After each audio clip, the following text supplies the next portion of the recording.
최근에 이 부산시 강서구에서요, 신도시 이름을 에코델타동으로 짓는 게 좀 논란이 됐습니다. 에코 델타동. 네, 그러니까 부산시 강서구 에코델타동. 어. 요게 이제 뭐 신분증이라든지 공적인 문서에 쓰는 그 법정동 이름을 에코델타동으로 짓기로 한 건데요. 네네. 이게 강서구에서는 이제 주민 선호도 조사를 해서 주민들이 원해서 이렇게 지었다라고 했는데 반대 목소리가 좀 만만치 않더라고요. 음. 우리나라 전국에 3,600개 넘는 법정동이 있거든요. 근데 네. 그 중에서 영어 이름으로 된 게 하나도 없어요. 이게 처음이에요. 그러겠죠. 상암동도 한자잖아요. 그죠? 그렇죠, 그렇죠. 그래서 그 이제 역사성도 없고 너무 영어로 이렇게 지면 어렵다라는 의견들이 음. 있어서 강서구 의회조차도 지금 반대를 하고 있는 상황입니다. 네. 행정안전부 승인까지 좀 받아야 되는 건이라서 이게 정말 영어 이름의 동네가 나올지는 좀 지켜봐야겠죠. 근데 음. 저는 이 논란 보면서 좀 비슷하게 느낀 게 아파트 이름이었거든요. 어. 아파트 이름도 항상 이제 맞아. 입주민들은 막 멋있게 길게 이렇게 지으려고 하는데 네. 외부에서는 아우 너무 어렵다. 좀 쉽게 짓자. 이런 시선들이 많잖아요. 맞아요. 그러니까 이름 무슨 뭐 좋은 말 다 갖다 붙이는 게 많아서 너무 길고 그래서 이거 찾아가기도 어렵다. 뭐 이런 인터뷰도 언론에 나오고 그랬어요. 네, 맞습니다. 그러니까 부산 얘기 나온 김에 네. 부산에 있는 좀 독특한 아파트 이름을 소개를 예, 해드리자면 예. 부산 명지동에 가면요. 저희 네. 지도 보이는데 저렇게 링컨, 에디슨, 아인슈타인 타운이라는 아파트들이 있어요. 네. 밑에 포세이돈도 보입니다. 네, 네네. 맞습니다.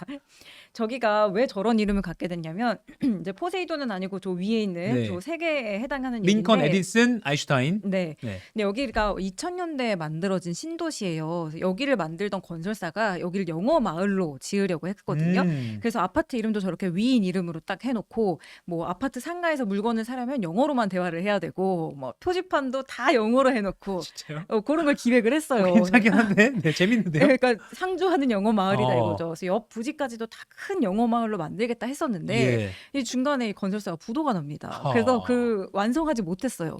그래가지고 저렇게 지금은 세 개 아파트만 이제 이름을 저렇게 해가지고 남아 있는 거예요. 아하. 근데 여기는 그냥 좀 독특한 이름인 거고 아까 얘기하던 그 외래어 이름으로 돌아와서 보면 요즘에는 영어 단어를 막 이렇게 신기하게 조합을 해가지고 신조어를 이 아파트 이름에 넣기도 하고요. 네. 막 세계 국어를 다 써가지고 아파트 이름을 만들어내기도 하거든요. 요즘에 아파트 이름 짓는 공식이 좀 있습니다. 어. 이게 보통 지역에다가 건설사 이름 그리고 아파트 브랜드 펜네임 요런 순서로 좀 구성을 많이 해요. 팬네임. 네. 이거 뒤에 설명해 주세요. 네, 네네네. 이건 뒤에 설명을 해드릴게요. 이런 식으로 이제 구성이 되는데 예. 우리나라에서 제일 긴 아파트 이름이 25글자거든요. 오. 이게 광주 전남 공동 혁신도시 빛가람 대방 엘리움 로얄 카운티 일자 아파트라는 건데요. 와.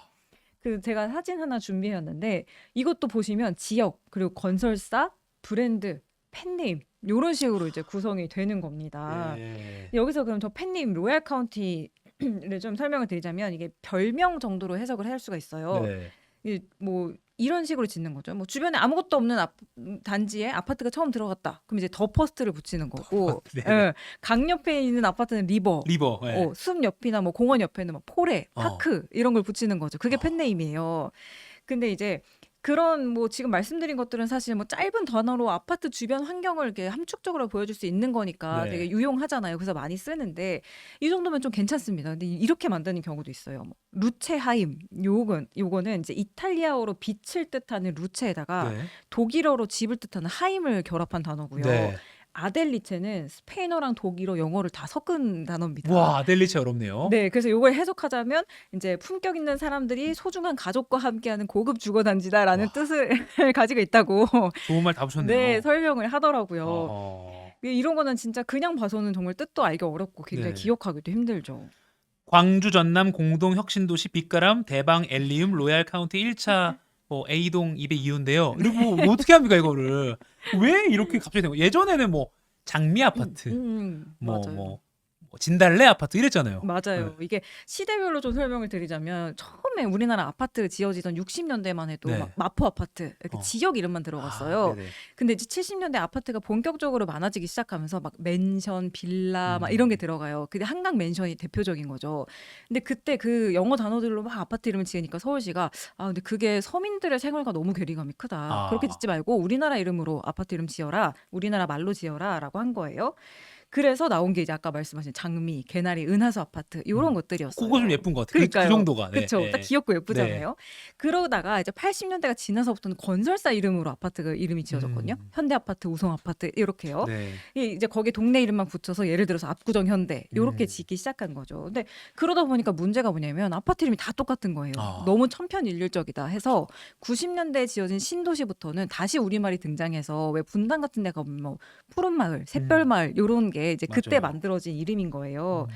그러다가 정부가 98년도에 이 부동산 시장을 좀 침체된 시장을 끌어올려보자라고 하면서 그 분양가 자율화를 합니다. 네. 그때 이제 고급 아파트들이 생겨나면서 이제 우리가 요즘 쓰는 그 레미안, 푸르지오, 자이 이런 브랜드들이 등장을 하기 시작했고 분양가 올리는 것처럼 이름도 좀 고급지게 한번 해보자. 그렇죠. 아하. 그때부터 이제 이름 고급지게 짓기가 시작이 아. 된 거예요. 그래서 이제 점점 뭐 이거저거 붙여가면서 길어진 건데 한 조사에 따르면 2019년 기준으로 분양된 아파트 이름의 평균 글자 수가 10글자라고 하더라고요. 와. 지금은 시간이 더 지났으니까 더 길어졌을 수도 있죠. 이게 네. 79년도에 3글자였던 게 이제 한 3배로 늘어난 거거든요. 시간 흐를수록 비례해서 글자가 늘어나는 건가요?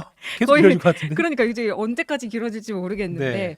사실 뭐 아파트 이름 같은 거는 이제 건설사하고 주민들이 자율적으로 짓는 게 맞기는 하죠. 네. 근데 이제 그냥 마냥 뭐 마음대로 해라고 하기엔 이 주소라는 거는 공공성이 좀 있잖아요. 네. 아까 동 이름도 마찬가지지만 그래서 서울시에서는 이게 아파트 이름이 너무 길어지고 막 복잡해지면 안 될 것 같다라고 보고 가이드라인을 하나 마련을 했어요.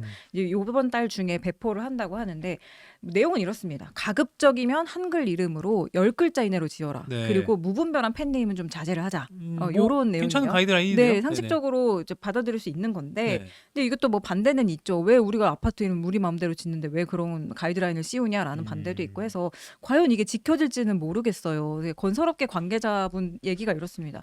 저희가 뭐 재건축 조합원 분들 만나면 다들 요즘 아파트 이름 너무 길고 어려워요 이렇게 얘기를 한대요. 그래서 그럼 저희는 좀 짧게 지어볼까요? 하면은 에이 뭐 사교육 문제 있다고 애들 학원 안 보내시나요?라고 얘기를 한다는 거예요. 그러니까 결국에는 길고 어려운 거 알지만 그래도 우리는 더 멋있게 지을 수밖에 없다라는 거죠. 그래서 이 아파트 이름이 줄어들지 못한다 이런 이야기를 해요. 그리고 또 이제 이름을 화려하게 이렇게 지으면 사실 집값이 조금 올라가지 않을까 하는 기대감이 있기 때문에 이렇게 짓는 경향들이 있는 거잖아요. 근데 사실 아파트 이름이 집값에는 그닥 영향을 미치지 못한다라는 연구 결과도 있습니다. 그래요? 네. 그러니까 뭐 대형 건설사 브랜드 아파트의 이름이 붙으면 뭐 아무래도 안전성이나 구조 면에서 더 나을 거란 기대감이 있기 때문에 집값이 어느 정도 올라갈 수는 있지만 네. 그 외에 뭐 펜네임, 뭐 화려한 외국어로 짓는다고 해서 집값이 올라가는 건 전혀 아니다. 이런 연구 결과도 있었습니다. 그래서 네. 오히려 한 마케팅 전문가는 이름은 짧고 쉬울 때 가장 임팩트 있다. 이렇게 한마디 남기기도 하더라고요. 사실 뭐 이름 말고 아파트 가격을 결정하는 거 워낙 다른 변수가 많기 때문에 맞아요. 지역이나 학군이나 네. 하지만 그렇죠. 요새 레트로가 또 유행이니까 예전처럼 장미 아파트 진달래 괜찮은 것 같아요. 더 괜찮을 것 같아요. 한번 뭐 압구정 진달래 한번 모르겠습니다. 아무튼 아무튼 기대를 해보겠습니다. 변화가 있기를. 아까 서울시 가이드라인 10글자 이내로 무리한 펜네임 자제하고 가급적 한글 이름 네. 한번 기대해 보죠. 네. 알겠습니다. 알아봤지요. 이지연 기자였습니다. 고맙습니다. 감사합니다.